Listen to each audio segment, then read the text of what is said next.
What would you do if, one stormy night, you opened your cabin door and found a small creature, soaked in rain, covered in dark fur, eyes wide with fear, not looking at you like an animal, but like a lost child, begging for help?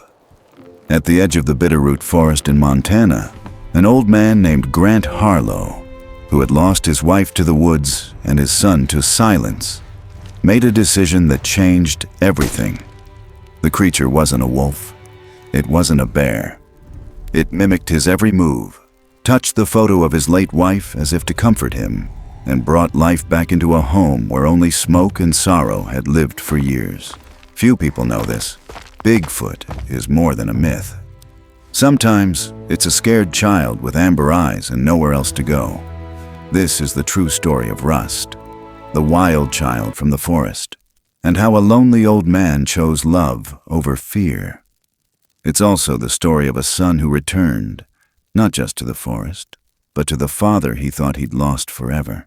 Watch till the end, and you'll see. Sometimes the most magical beings don't want to be discovered.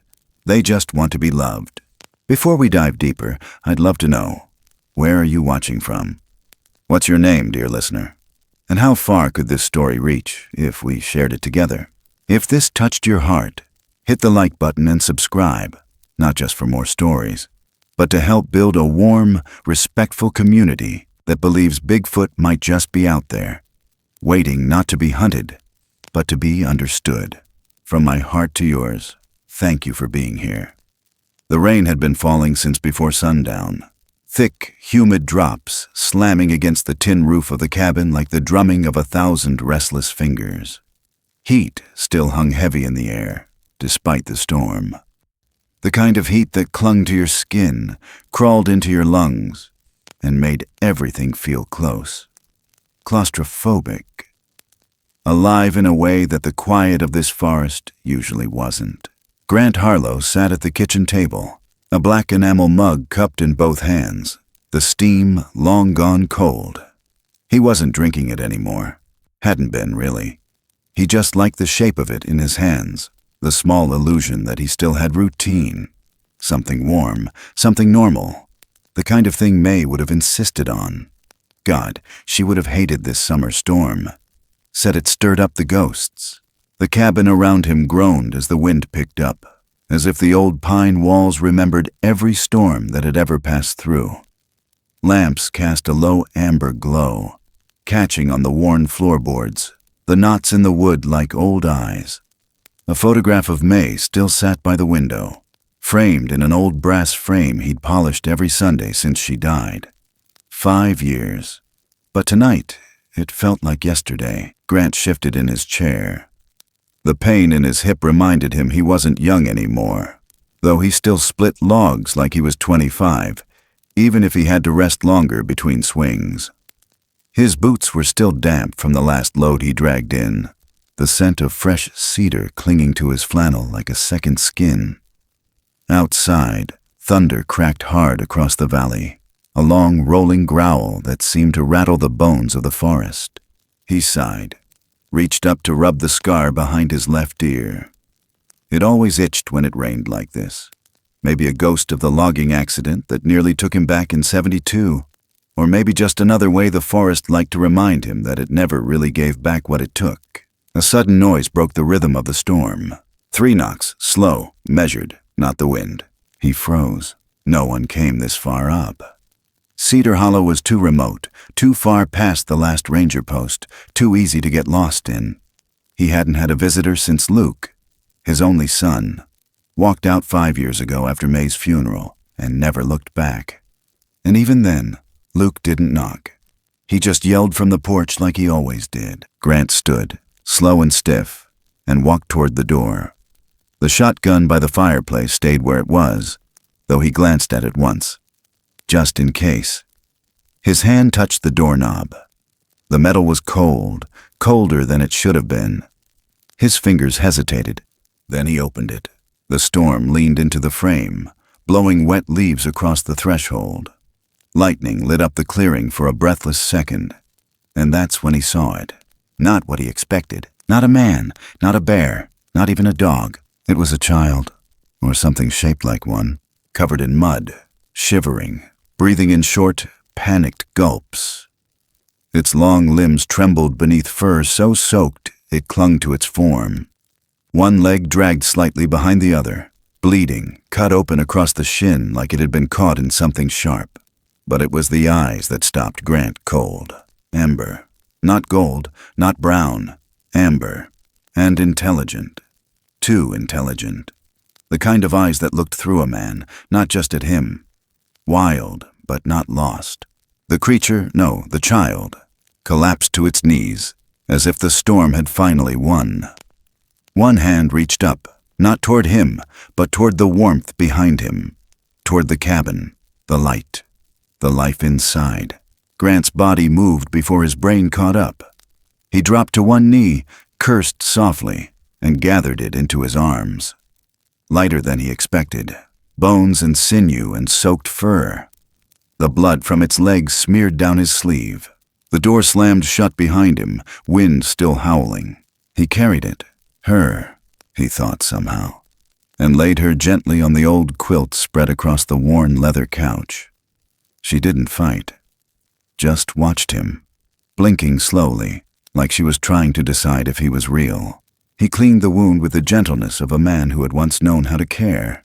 Not recently, but long ago, when Luke was little, when May would hand him the peroxide and say, "Be brave for him, Grant." She whimpered once as the alcohol touched raw skin. Not a growl, not a scream, a child's sound, small, vulnerable. Then nothing. He wrapped the leg in an old cotton sheet, torn and tied with the practiced hands of someone who'd split more kindling than conversation in the last decade. Later, when the storm softened, Grant lit the last of the lanterns and sat across from the girl, unsure what to do with her. She slept, curled tight into herself, breath shallow but steady. Her chest rose and fell in a rhythm that tugged something loose inside him. He should have felt fear, or suspicion. He'd seen the documentaries, heard the backwoods stories, creatures, sightings, tall tales spun over bar stools and late-night radios. But none of that mattered now. Because she wasn't a creature, she was someone. He stared at her until his eyes blurred, until May's voice seemed to whisper from the corners of the cabin. Be kind, even if you're afraid. The forest always returns what it takes. Sometimes not in the way you expect. Something shifted outside. Grant stood slowly, walked to the window, and moved the curtain back with 2 fingers. Lightning split the sky again, and there it was, at the edge of the clearing, half blurred by rain and distance. An outline, towering, still as stone.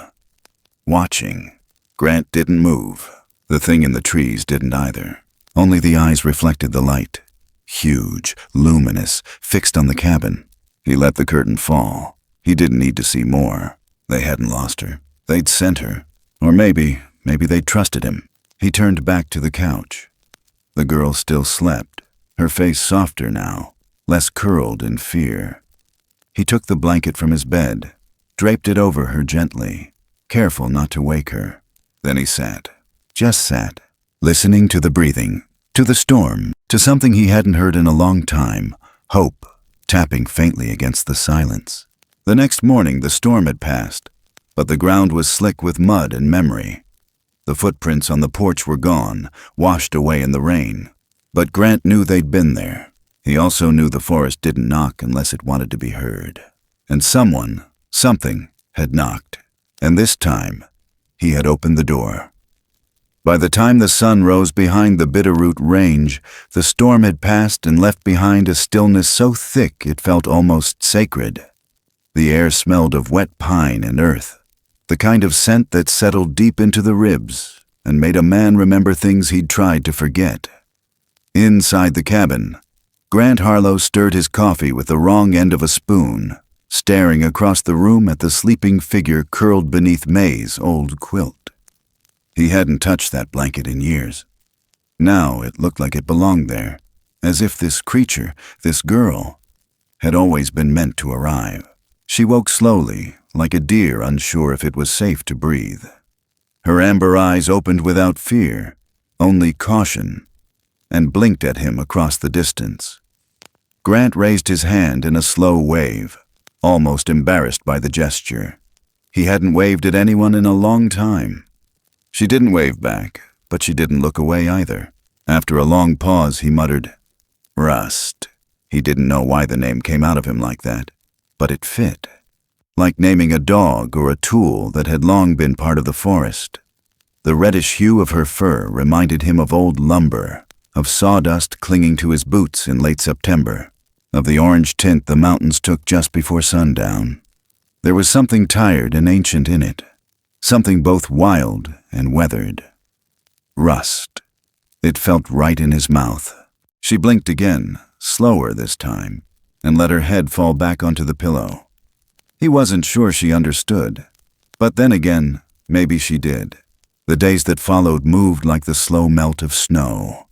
Nothing urgent, just a series of quiet understandings that formed between two creatures who'd both known silence for too long. Grant didn't ask questions, and Rust didn't give answers, but she watched him, closely, every movement, every sound. The first time she tried to walk across the cabin's hardwood floor, she stumbled over the rug and knocked over the coffee table. Grant flinched as the mug shattered, but instead of scolding her, he just sat back and laughed. A real, breathy, from-the-gut laugh that startled even himself. Rust looked up at him, blinking wide-eyed, then flopped down on the floor like a tired puppy. He offered her a half-smile. "You'll get it," he said, not expecting a response. By the second day, she'd learned how to open the icebox and sniff out the honey jar. She'd devour the sweet stuff with two hands, sticky and delighted, humming in a low rumble as she licked her fingers clean. Meat. She turned her nose at the venison jerky he offered. But blueberries? She'd eaten them by the handful, juice running down her chin like war paint. Sometimes she'd place a few berries beside the back door, carefully, gently, as if leaving them for someone or something outside. Grant began to notice small things. Rust would stand by the old fireplace and stare at May's photograph. Sometimes she'd tilt her head the same way May used to when listening to the evening news. Once, Grant caught her mimicking the exact hand gesture May always made when reading. One finger resting against her cheek, elbow on knee. It hit him like a punch. He had to step outside, stand in the chill for a moment, let the wind take something from him that he couldn't carry inside anymore. At night, the forest pressed close again. Rust would sleep lightly on the couch, ears twitching at every owl hoot or shifting branch. Once, Grant woke to find her standing at the open window, staring into the trees like she was listening to something he couldn't hear. He followed her gaze, but all he saw were shadows between the pines, long and unmoving. On the third morning, he found footprints, large ones, too large for any man. They ringed the cabin, but none crossed the thin strip of moss that had always grown, curiously even, around the edge of the clearing. Grant crouched beside the biggest print, pressing his palm into the damp earth beside it. Not even close in size. Something had been watching, standing, waiting, but not crossing. A line, a boundary. Rust had rules, and so did they. That night, as Grant sat carving wood by lantern light, another habit he'd picked back up without realizing, Rust came over and sat beside him. She didn't speak, never had, but she placed her small, fur-covered hand against his chest, right above his heart, and held it there. For a long while, Grant didn't move, didn't speak, just let her sit there with him in the soft quiet, the fire crackling low, the forest breathing outside like an old animal that had decided, for now, not to bite. He found himself telling her about May, how they met in a diner in Missoula, how she hated the woods but loved the man who needed them, how their son Luke had inherited none of his mother's gentleness, none of his father's patience, how the fight after the funeral had left something jagged between them that neither had bridged. Rust didn't answer, but she listened. And sometimes, when Grant paused too long, Her hand would lift slightly, then settle again, just enough to keep him going. That evening, as the sky burned orange, he caught her doing something strange. She was by the back door again, arranging bits of leftover food in neat little piles. Berries, a strip of cloth, part of a candle stub. Grant opened his mouth to ask, then stopped. She wasn't leaving them for someone. She was sharing. A gift, an offering. Like one of the old stories May used to read about tribes and sacred forest spirits. Grant looked past her into the trees. He knew they were out there, maybe had been the whole time. And somehow, this child, the one made of bark and mud and rain, was their bridge, their middle ground. Not a prisoner, not a runaway, something older than both. That night, just before the last lamp was turned down, a sound came through the trees. Not a growl, not a human voice either. It was a call. Ancient, layered. It hit the air like wind pushing through stone, like bone on bark. It raised every hair on the back of Grant's neck. Rust stiffened. Her entire body locked. Her head turned toward the window so fast it looked painful. Grant didn't speak. Rust didn't move. Another sound followed, lower this time, mournful. She whimpered, barely audible. And then, she answered. Her voice cracked, not from fear, but from memory. She stood, walked slowly to the door, placed her hand on the wood. Outside, in the dark, something shifted. Grant stepped beside her, one hand brushing her shoulder. He could feel her pulse racing. Her breath quickened. She looked up at him, really looked, and in that look was something old, older than him. Older than any pain he'd carried. She belonged somewhere else, but for now she was here. The call came again, farther this time, softer, fading. She turned her back to the door and curled up again on the couch. Grant didn't sleep that night.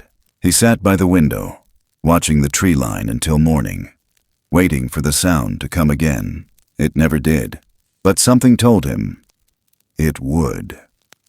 The trees began to change just after the first cold night. Not enough to frost the windows, not yet, but enough to startle the leaves into blushing gold and amber.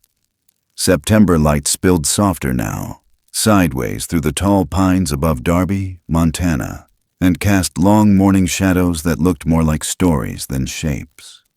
The kind of light that made the edges of things blur, the kind of air that made secrets feel closer. Abby Culver, barefoot and 12, stood at the tree line behind her house. A peanut butter sandwich clutched in one hand, and a bruise she hadn't earned blooming fresh on her shoulder. Her stepfather was already 2 beers into the day, and yelling about something that hadn't happened. That's how most of her morning started. But out here, just past the fence line where the wild blackberries grew thick, it was quiet. The kind of quiet she could crawl into and stay for hours if no one noticed.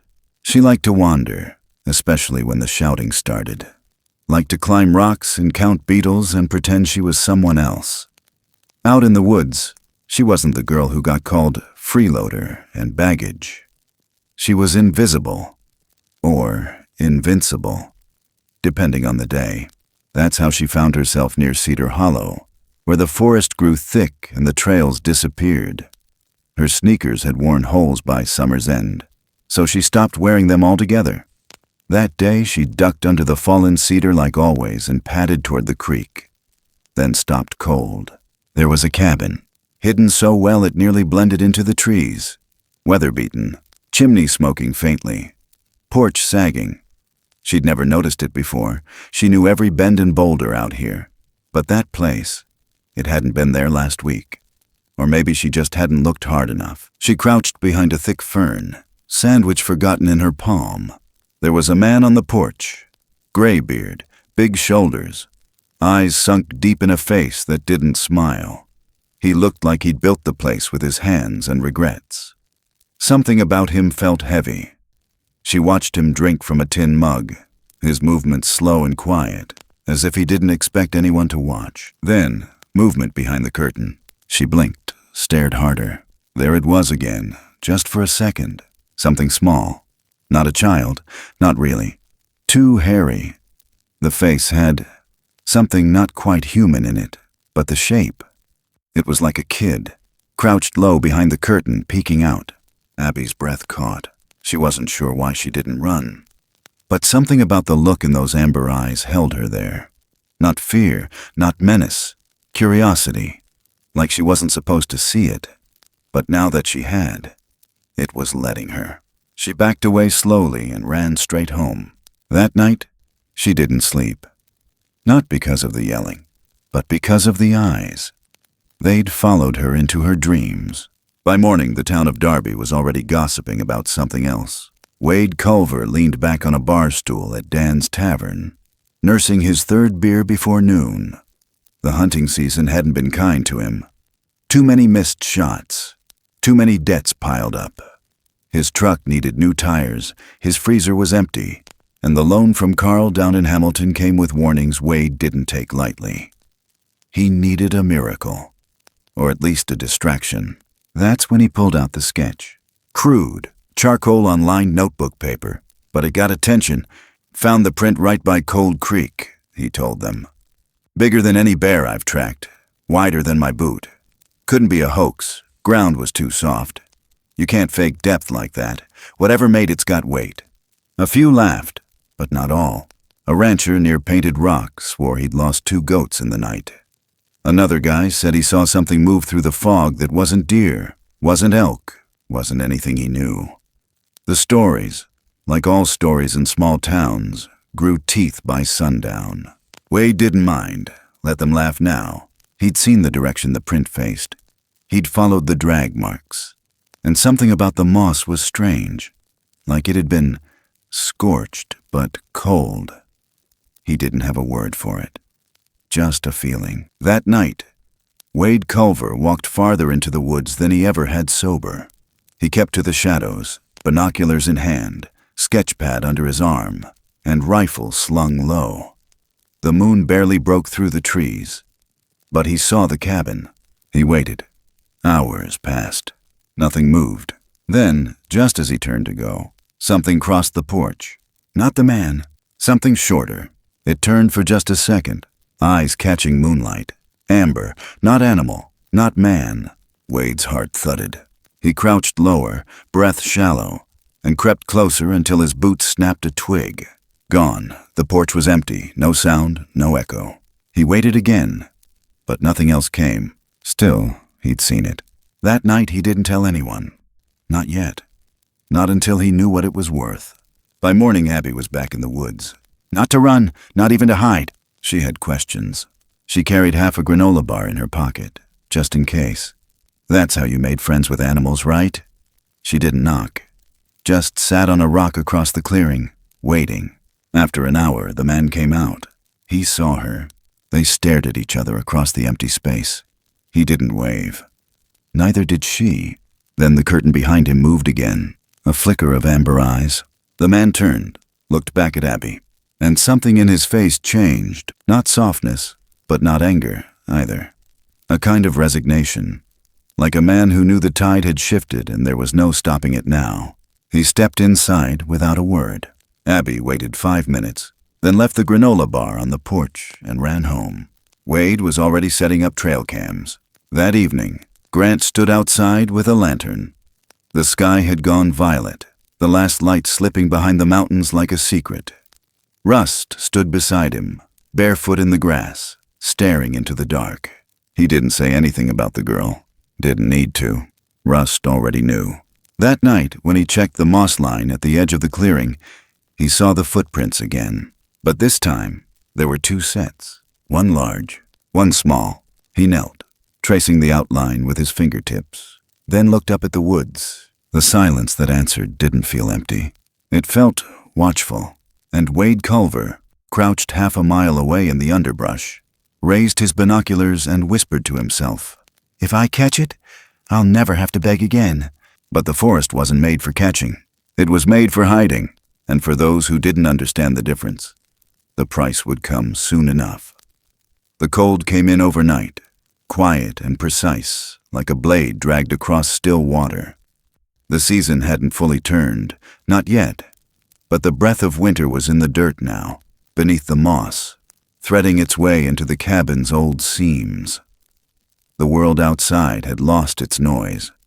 Even the birds had gone quiet. That was how Grant Harlow knew something had shifted. It wasn't in the wind or the sky or the snow flurries that vanished as quick as they came. It was in the hush, in the waiting. He stood by the window, his coffee untouched, steam rising in slow curls. Behind him, the small form on the couch stirred. Rust didn't sleep much anymore. She'd begun pacing at night, listening more, watching the door like she expected something to come through. Grant hadn't asked. He didn't need to. The calls had started again, low, drawn-out tones from deep in the forest. Not nightly, but regular, like echoes from a place older than language. And Rust answered them, not with her mouth, but with her eyes, her posture, her stillness. Her body had begun remembering something her heart had tried to forget. She didn't speak, but she moved differently now. Her limbs, longer somehow, more sure. She walked like she belonged to the trees. Grant saw it each morning when she crouched by the woodpile, head tilted just so, nostrils flaring at a scent he couldn't detect. She was preparing. He didn't want to believe it, but he knew. The forest was calling her back, and this time, she wouldn't ignore it. That evening, the sky folded in on itself and bled violet and gray. Sleet kissed the cabin roof, soft and quick like fingers drumming farewell. Rust stood at the back door, her hand resting on the knob, eyes far beyond the clearing. She hadn't eaten, hadn't asked for honey. She only stood, ears twitching slightly, waiting for something to arrive. And then it did, a sound that didn't belong to wind or wolves or storm. A roar, not of rage, but of summons. Deep and wide, it moved through the trees like a breath exhaled by the mountain itself. Grant set down the axe mid-swing. The woods had gone dead still. Rust's spine straightened. Her head snapped toward the trees, and a sound tumbled from her throat. A sound Grant had never heard before, raw and broken and wild. He moved toward her slowly, not speaking. She turned to him once, and the look in her eyes. It broke something in him. He saw May there, the same goodbye she'd given him from a hospital bed, holding back pain to protect him. He didn't ask what the sound meant. He didn't need to. Rust reached for his hand, not to be held, but to guide. They stepped into the trees together. No coat, no flashlight. Just the sound of her feet in the frost-covered moss and his breath in the back of his throat. They passed the moss line, that invisible border where no tracks ever crossed. And this time, it welcomed them. The forest opened, not in a way a man could measure, not a trail, not a map. Just a shift in shadow, a scent in the bark, a direction that wasn't north but still led somewhere real. They walked in silence for what felt like miles, hours, maybe longer. Then, the clearing. A wide, low valley, hidden by towering red cedars and stone spires that reached like broken teeth toward the sky. The air was thick here, not with fog, but memory. Grant felt it in his chest the moment they crossed into it. Something sacred, something that didn't care for men or chainsaws or time. From the mist, they emerged. Two figures, massive, silent. One stepped forward, broader than any grizzly, but not a bear. Fur thick and dark, chest marked with pale scars like old rivers. The other followed, softer in form, but with eyes like firelight. Her breath came in sharp puffs, shoulders tense. She was angry. The scent. Grant hadn't washed in days. His flannel still held sweat, cedar dust, blood from a splinter he hadn't noticed. To her, it must have stunk of man, of threat, of steel. She growled, low and deep and so full of warning it shook the frost from the pines. Grant took a step back. Rust didn't. She moved between them. Small, but unshaken. Her arms rose, palms forward, a silent shield. She looked first at the mother, then the father, then at Grant. Something in the air changed. The big one, the father, Grant assumed, studied her. Not with fear, not with fury, with recognition. Rust had chosen. The mother took a step closer, sniffed, and made a sound that could have been grief or relief or both. Rust turned, her eyes locked with Grant's. And he knew she was home. He knelt, slowly, because standing felt too final. She stepped toward him, touched his hand one last time. Not to ask, just to say thank you. His throat burned. He couldn't speak.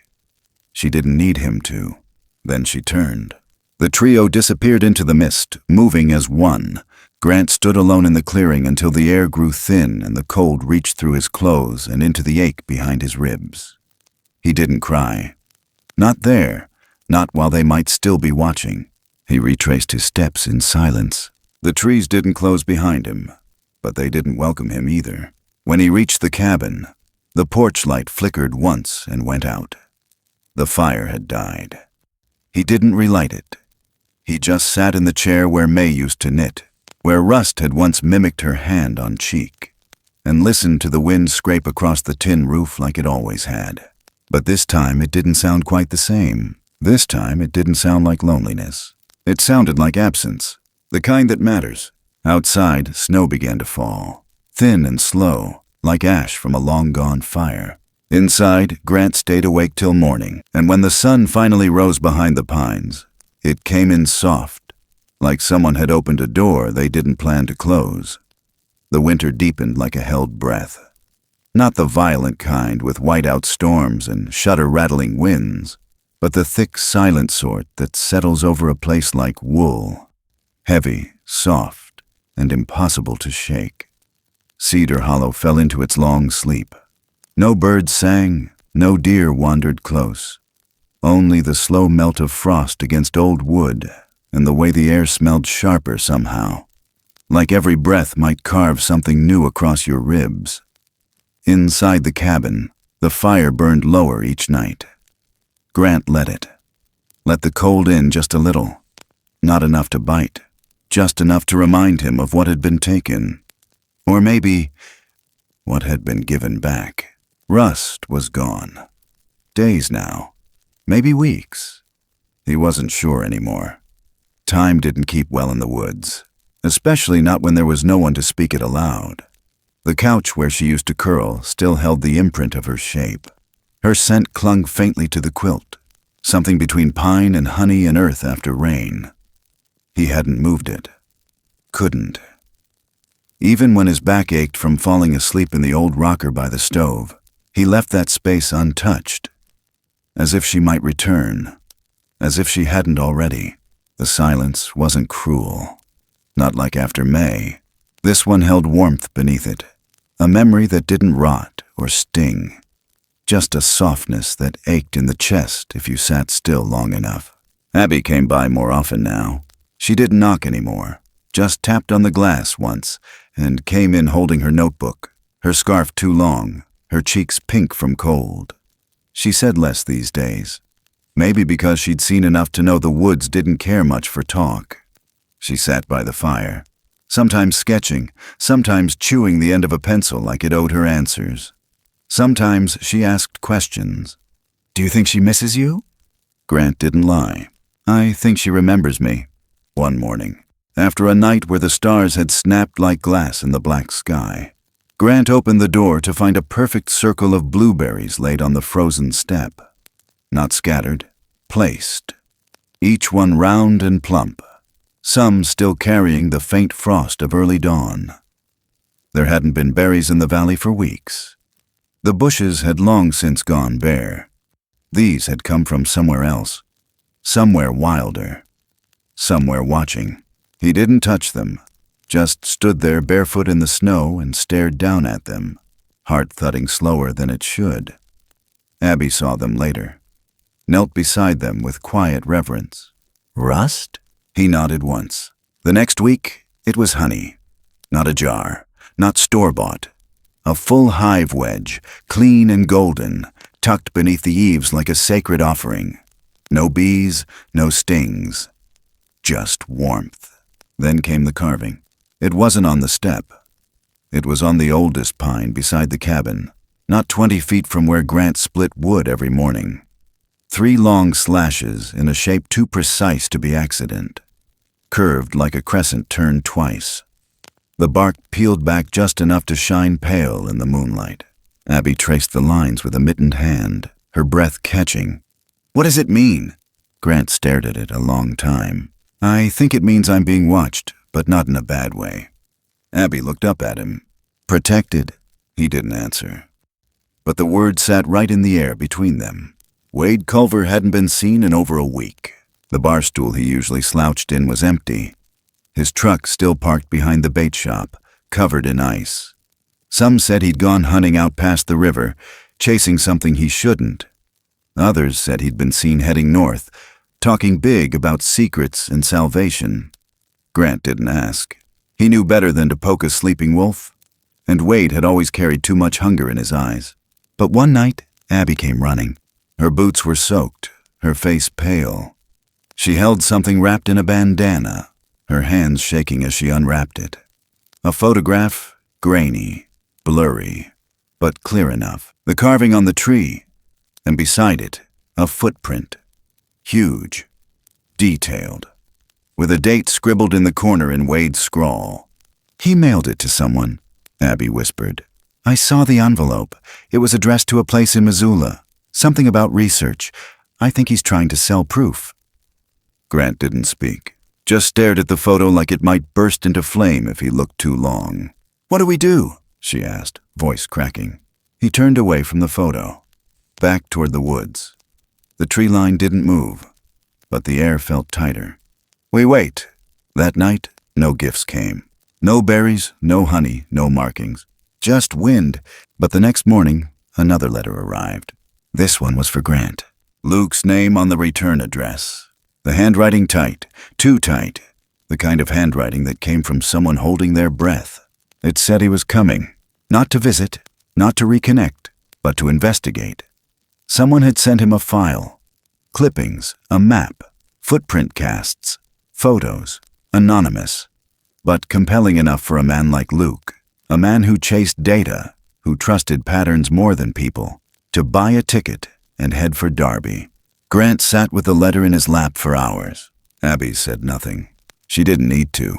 She saw the way his hand trembled when he folded the paper. That night, Grant sat alone by the fire.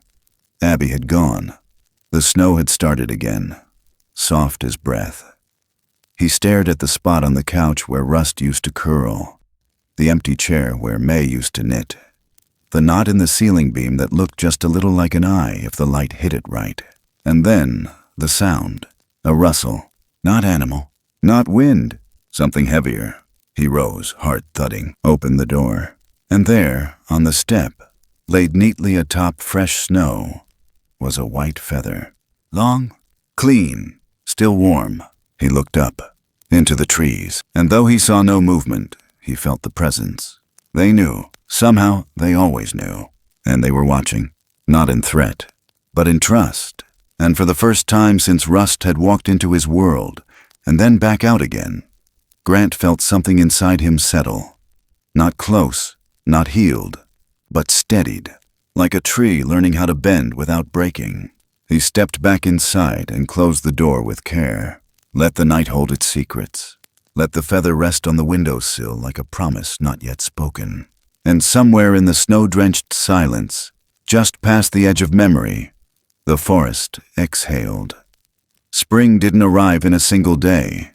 It came in slow pulses, frost melting at the edges, creek water darkening with thaw, sap rising in the trunks of trees that still looked like ghosts from winter. Cedar Hollow stayed quieter than usual that year. Even the bird song seemed wary, like the forest itself was holding its breath, waiting for something it could feel but not name. The snow had barely cleared the valley floor when the traps began showing up. Abby spotted the first one near the edge of the ridge behind her house, where the wild blueberries would bloom in a few weeks. A rusted iron snare, looped and wired tight between two rooted stones. It had no scent, no blood, but the way it sat there, deliberate, patient, made her skin crawl. She hadn't seen Wade in weeks. Neither had the town. His name still turned up on mailboxes, and his truck still sat behind the old tavern, but no one talked about him in full sentences anymore. Just glances, just nods, just silence. But Abby knew where he'd gone, and worse, what he'd come back with. She found 3 more traps by the next sunrise. One in a hollowed stump, one suspended above a deer trail, strung between branches like a metal web, and one coiled tight like a snake, buried under a layer of leaves not far from Grant's cabin. She ran, breath snagging in her throat. By the time she reached the clearing, her voice cracked in the cold morning air. "Grant, they're out here. He's setting them everywhere." He didn't ask who. He didn't need to. He saw the terror in her eyes, the raw panic under her fingernails, and he felt it too, in the air, in the way the wind had shifted direction, carrying with it a scent that didn't belong to spring, something sharp, chemical, hungry. Together they moved fast, up the back trail, into the brush, past the place where the moss stopped growing and the trees stood a little too straight. Abby led, breathless and driven, moving like someone who knew these woods better than their own kitchen. Grant followed, boots crunching half-frozen ground, the axe strapped across his back. Then they heard it, a snap, a cry, then silence. Abby bolted. The trap had caught nothing but air, but a rope snare higher up the ridge had not. Abby was yanked clean off the ground, her foot tangled in a loop she hadn't seen. She flipped upside down, her scream cut short as the wind rushed out of her lungs. She dangled like a marionette, twisting in panic, arms flailing. Blood rushed to her head. "Grant, help!" He reached her in seconds. The rope was too high to reach with bare hands, and the knot was tight and cruel. He began chopping at the anchor stake below, careful not to jerk the line. Abby sobbed, hands clutching at empty air. Then came the sound. Heavy footsteps, fast. Grant looked up. It wasn't him. Rust burst from the underbrush, taller now, stronger, her fur streaked with mud, and her eyes wide with fire. She moved like a storm, arms swinging with brute precision. In one motion, she grabbed the line above Abby's ankle and ripped downward. The rope snapped. Abby fell straight into Grant's arms. The 3 of them sat there for a moment, tangled and panting, the forest quiet again. Then Rust turned. She began signing something, fast, urgent. Her hands moved in a language Grant didn't fully understand, but her body said everything. Her head jerked west, her arms pointed, her stance warned. They had to leave. Now. "She's saying someone's coming," Grant murmured. "More traps, maybe worse." Abby nodded, clutching his sleeve. They ran, back through the thinning trees, past the granite ridge, over the moss line. The cabin rose ahead like a salvation that might not last. But behind them, the woods had changed. The trees no longer stood silent, they whispered, creaked, listened, and then, distant but real, the crack of a rifle. Not aimed, not yet, but close enough. Rust growled. It wasn't animal. It wasn't human. It was something in between. A warning pulled from the bone. From deep within the valley, the call answered. It wasn't a single voice. It was many. Low, layered, rising like wind through canyon walls. The language of something ancient. The cry of a family awakened. The air vibrated. The moss shimmered. Even Abby felt it in her ribs. The way the forest began to tilt, to shift toward war. Wade's bullet missed. It cut through a tree somewhere behind them, sending bark flying. They didn't stop running. Rust turned once, just once, and gave a roar so loud it made the trees shake their leaves loose. And from the shadows behind her, 2 figures moved, massive, one scarred, one golden-eyed. The forest was no longer watching. It was rising. Grant pulled Abby inside, slammed the door shut. He grabbed the axe with hands that hadn't shaken in years. But Rust didn't enter. She stood at the edge of the porch, backlit by twilight, her breath rising in misty clouds. Behind her the woods breathed, alive with movement. She turned to him, then signed one word, "Stay." She ran back into the trees, disappearing like she'd never left. And in the gathering dark, something began to stir. Not violence, not chaos, but readiness. As if every tree, every root, every stone had just remembered where it came from and what it was meant to protect. Inside the cabin, Abby whispered, "What happens now?" Grant didn't answer. He watched the tree line and waited. The rain came back like it never left, slanting sideways through the pines, slicing across the valley like it had something to say. It drummed against the roof of the cabin, steady, urgent, not cold, but close. The kind of rain that crept into your bones and stayed there. Grant Harlow sat by the stove, fingers wrapped around a mug that had gone lukewarm hours ago, watching the water trace crooked lines down the window. He hadn't spoken in a while. The silence felt earned now. Not empty, just full of things that didn't need saying. Not to the fire, not to the walls, not even to the ghost of May that sometimes lingered in the room just after dusk. Luke was coming. The letter sat folded tight on the table like it might unfold itself and speak louder if ignored. Abby had read it twice. She didn't ask what it meant. She knew enough to understand that letters from sons who didn't write carried more than words. The rain picked up. Somewhere outside, a branch cracked under weight. Not the weight of a man. Too measured, too still. Grant didn't look up. He knew the woods were listening. He'd learned not to flinch. The knock came near nightfall. 3 sharp raps. Familiar, mechanical, like a man who didn't believe in hesitation. Grant opened the door before the third echo faded. Luke stood there in a raincoat the color of storm clouds, hair plastered to his forehead, camera bag slung over one shoulder. He looked older, sharper. Not in the lines of his face, but in the way he carried silence, like a weapon, not a wound. "Dad," he said. Just that. Grant stepped aside. No hug, no handshake, just the shift of boots crossing into memory. Abby sat on the couch, trying not to stare. Luke gave her a polite nod, set his camera bag down gently, like it contained something holy or breakable. Maybe both. "Coffee?" Grant asked. Luke shook his head. "Not yet." The fire snapped behind them. "So," Grant said, "you made it." Luke didn't smile. "You knew I would." There was no anger in his voice.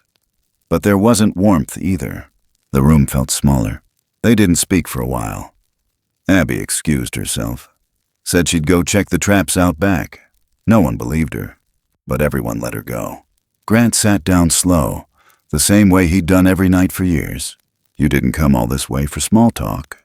Luke reached into his coat pocket, pulled out a manila envelope, and laid it on the table. The flap was already open. Inside, photos. Blurry. Nighttime shots. Footprints beside a cabin porch. A familiar silhouette against trees. One shot, zoomed in, showed what looked like a child-shaped figure crouched low beside the steps. "You didn't send these," Luke said. "No," Grant replied. "But you knew about them. A beat." "I knew something was out there," Grant said. "Didn't know what at first. Not for sure." Luke laid the last photo on the table. It wasn't blurry. It was clear. Too clear.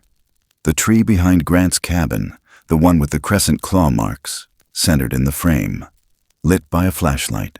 Wade's flashlight, maybe. Whoever took these, they knew what they were looking for, Luke said. Grant didn't answer. Luke leaned forward, elbows on the table.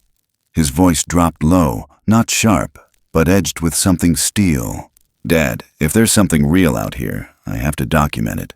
Do you understand what that means?" "I understand what it'll cost," Grant said. Luke studied him, eyes flickering. "That's not your call to make." "No, but it's mine to live with." Thunder rolled in the distance. Not close, not far. Just enough to make the windows vibrate. Grant stood, walked to the cabinet, poured himself another mug of coffee he didn't want. "You remember when you were 9? He said. "You got lost in the canyon behind Missoula. Your mom cried all night. You said the trees talked to you. You said something walked beside you until morning." Luke smiled, but only with his mouth. "I said a lot of things when I was 9, but you meant it. That was before I knew better." Grant turned. "Maybe you didn't stop believing. Maybe you just got good at pretending it didn't matter." Luke didn't reply.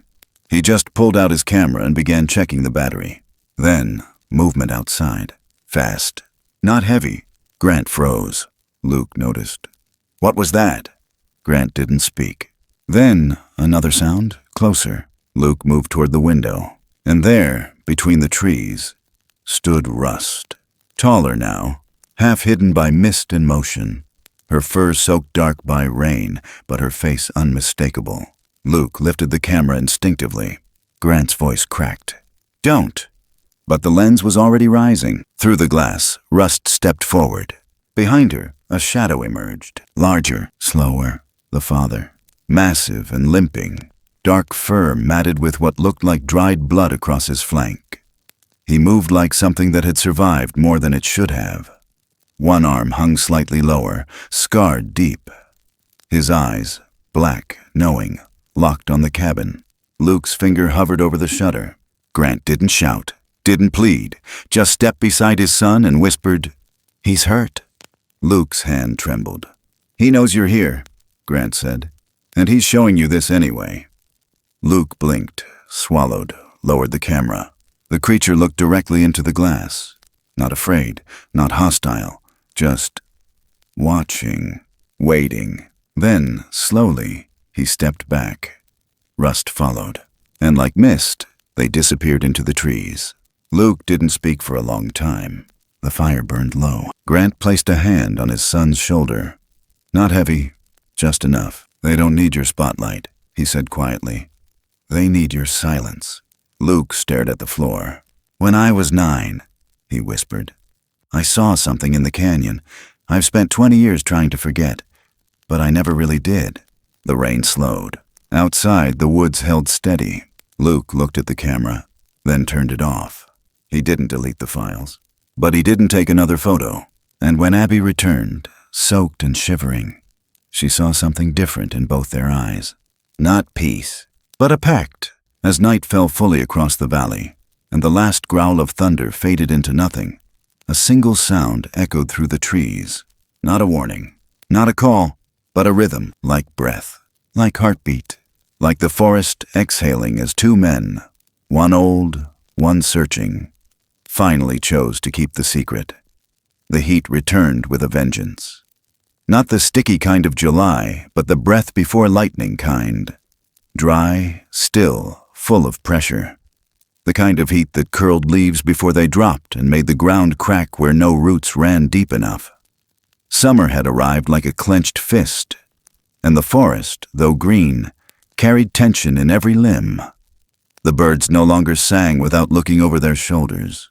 Squirrels ran quick, low to the ground, like something was chasing even when nothing showed itself.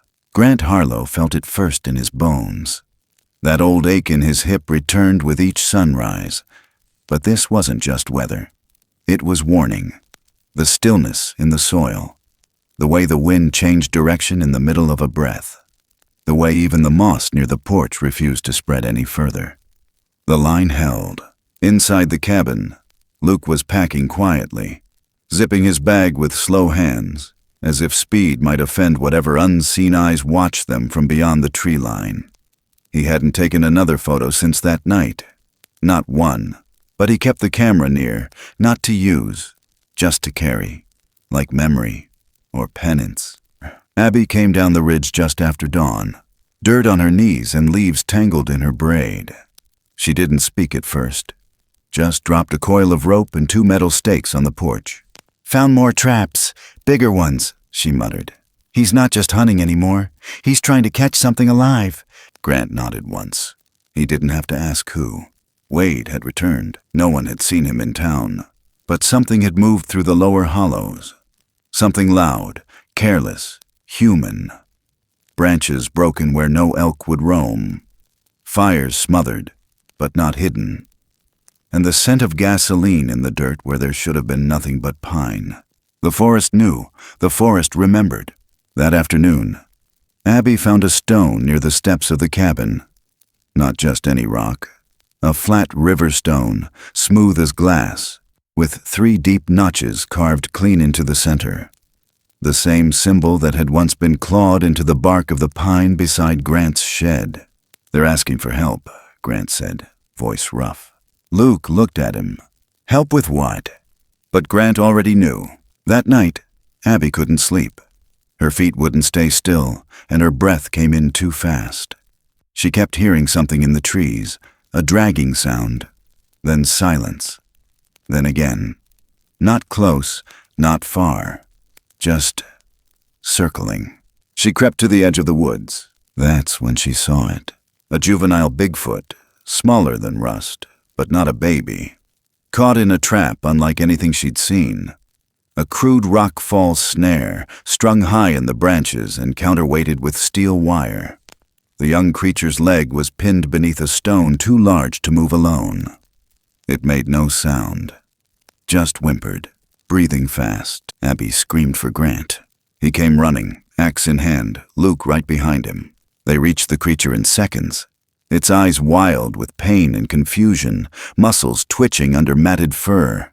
Blood pooled around the stone. Abby dropped to her knees. "We have to lift it." Grant didn't hesitate. Together they heaved, Luke bracing the rope, Abby wedging a branch under the corner. The rock shifted. The creature cried out, limbs thrashing. It wasn't attacking, just terrified. Then a sound behind them. Rust. She barreled through the trees, eyes wide, chest heaving. She didn't roar. She didn't threaten. She ran straight to the young one and placed both hands on its chest, calming it instantly. It blinked up at her and stilled. Then Grant saw the shadows moving. Bigfoot elders, 3 of them, standing just past the ferns, half visible in the mist. Not hiding, not stepping forward, waiting. Rust looked at Grant, then at Abby, then pointed. "You want us to leave," Abby whispered. Rust shook her head, then pointed again, this time toward the deeper woods. "Not leave, help, more traps." A coordinated sweep. Luke looked at Grant. "What do we do?" Grant didn't answer with words. He stood, grabbed the axe, and crossed the moss line. The others followed. For hours they moved in near darkness, guided by gestures and low calls. Rust ahead, Abby beside her, Luke behind, eyes scanning the ground for tripwires and glints of steel. They found 5 more traps, cruder, more desperate. One lined with nails, one baited with raw meat, one half-triggered with blood on the snare wire. Too late for something. Then came the gunshot. Close. Too close. Wade. He stepped from the shadows with the barrel of his rifle leveled at the group, eyes wild and sunken, beard ragged. His clothes torn like he hadn't changed in days. "You," he snarled. "You all think you can hide them. You think you're heroes." Grant didn't move. "You've got no idea what I've seen," Wade hissed. "What they are. I'm the only one willing to show the world." "You don't care about truth," Grant said. "You care about getting paid." "They're monsters," Wade spat. "And monsters don't get mercy." Then he aimed at Rust. Everything stopped. The woods didn't breathe. Wade's finger curled. Then the gun bent. Not snapped, bent, like a straw in someone's fist. The Bigfoot father stepped from behind him, silent, massive, and calm. His hand gripped the barrel of the rifle, bending it like soft iron. He looked down at Wade, not with rage, with disappointment. Wade stumbled backward, dropped the ruined weapon, and ran, not from threat, from shame, from awe. He disappeared into the dark. The forest didn't chase him. It simply let him go. Grant collapsed to one knee. His side burned. His breath came short. Abby rushed to him. "His ribs," Luke said. He took the hit lifting the stone. Rust knelt beside Grant, her face tight with something close to grief. She pressed a hand against his chest. Then the Bigfoot father lifted him, cradling the old man like a child, and began walking toward the edge of the woods. No one spoke. At the moss line, the great beast stopped. laid Grant down on soft pine needles, stepped back. Abby fell to her knees, tears streaking dirt. Luke crouched beside her. Rust stood behind her father. She didn't come forward. But her eyes, those same amber eyes Grant had met on his porch months ago, held everything. Gratitude. Goodbye. Grace. Then she lifted one hand and placed it over her own heart. The others faded into the trees, not like ghosts, like family returning home. Later, at the cabin, Grant opened his eyes to see Luke holding pressure to his side. Abby asleep in the corner, her hand still gripping his. The pain was sharp, but the air felt lighter. Outside, morning was rising, and on the porch, placed gently on the mat, was a woven circle of moss and vine, wrapped around a single white feather. No words, no letters, just love, just memory. Cedar Hollow never spoke of what happened. But those who walked the trail near Grant's cabin began noticing things. Food left untouched, carvings that changed overnight, and footprints that stopped before the moss began. Some nights, the wind would carry a sound, soft, low, layered with meaning. Not a roar, not a cry, a thank you, whispered from the trees, and in the stillness that followed, there was peace. Not the kind you earn, the kind you're trusted with. Somewhere deeper in the forest, Rust walked with her kind, strong, seen, safe. And somewhere in that same silence, the ones who kept the secret knew. Some miracles don't want to be found. They just want to be loved. Quietly.